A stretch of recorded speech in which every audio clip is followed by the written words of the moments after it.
welcome to my channel. This is my first video. I come to you from my workshop. Some call it a shed. Shocking. It is a shed. It is a big shed. It's my workshop because it's where I work on my bikes. Now, talking about my bikes, I have two bikes. One down here.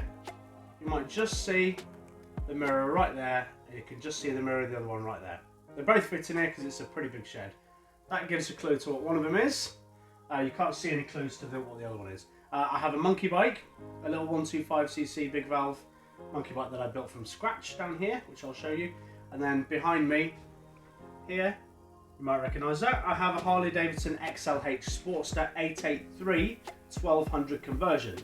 It's been a 1200 conversion since the year after its production in 2001, so 2002. 21 years it's been a 1200, and it's had a stage 1 kit on it.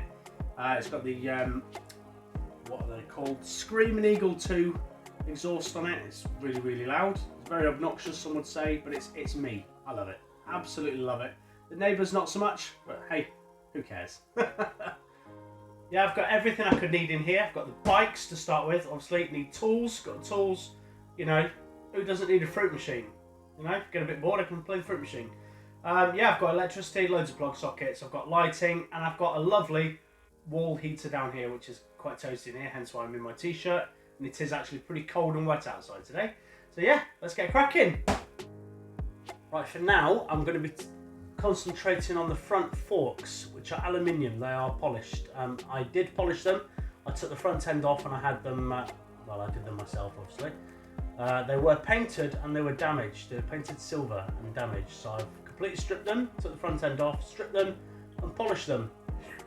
But aluminium does take a fair bit of upkeep, and they do, not pits, they do get a bit of white on them after a little while. If you go out a couple of times and you don't polish them, they need cleaning. So I use Mother's Magan aluminium polish. It's absolutely fantastic. It really is absolutely brilliant. You get one of these for about £15 a tub. What size is this? This is a 10 ounce, which is 283 grams. That's about 15 quid on eBay.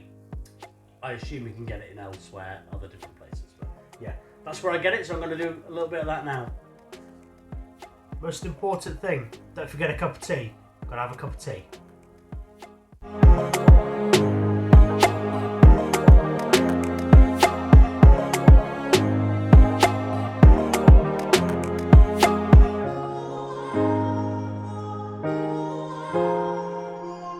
Obviously you need a couple of microfiber cloths, so I've got some microfiber cloths there. Which one shall I use? I'll use the blue one. Use this one. Right, get the Maga Mothers. You know, you don't need too much. You know, that'll be plenty. Right, let's turn the fork, turn the bike a little bit this way. There we go. Just give it a good old polish.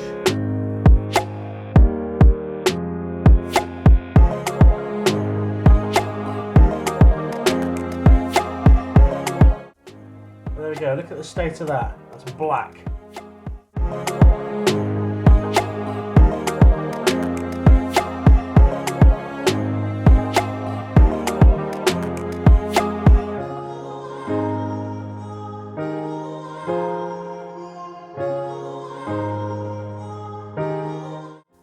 Yeah, that might look alright actually. Right, this is one of my worst areas on this bike for a minute. I mean, next winter, we're coming up to summer now, but next winter I'll be taking it off the road and the rear end will come off, and I'll be buying new parts for all of this, or refurbishing. I've got new shocks on order. They will be here in the next week or so. I'm dropping it 2 inches. Well, I'm going from 13.5 to 11.75 inches, so they'll be nice and shiny. I'm going to get all new bolts, all new washers, bits and bobs. I'll get new bolts for this and I'll tidy all of this up because the disc is actually relatively good. For now, I'm just going to wire brush. Just got a little wire brush. Just going to give the little bolts a good going over. There we go, look, you can see that just by giving it a little wire brush. I just gave the little disc area a little go. I will polish it and I'll brush it, you know, it'll look quite nice afterwards. But you can see it from the from that one, well, from that one there to that. I'll just put a bit of oil on it, you just make it look a bit nice and it'll hopefully protect it. But yeah, much happier. Just a few seconds, you know, you keep wiping it, keep cleaning it like that, it'll stay like that. It's just general upkeep. There's another little thing, just to tidy that up a little bit, I can just give it a bit of a wire brush. So you just give it a good old clean. You know, these little wire brushes are perfect, little brass one. I'll just get in there and I'll come back in a few minutes and see what this little rusty bolt can look like. There we go, look. With a nice wire brush all the way around, right in the crevices. Look, I've even done up here, I've done the little pin down here. It just tidies it up, makes it look a bit shinier. Anything looks better than rust, doesn't it? So yeah, once the new shocks are on here, that'll look quite nice. Need to tidy up the rear swing arm at some point, get some rust off that. But yeah, did the adjuster at the end there look as well, so that's come up quite nice. Yeah, there we go, that's come up quite nice and shiny. Yeah, it just looks tidier, doesn't it? And I can't get in there with it, but yeah, these look really good. I'm going to go around the bike and tidy up the rest. I'll tidy up the rest of the bolts on here on the rotor as well.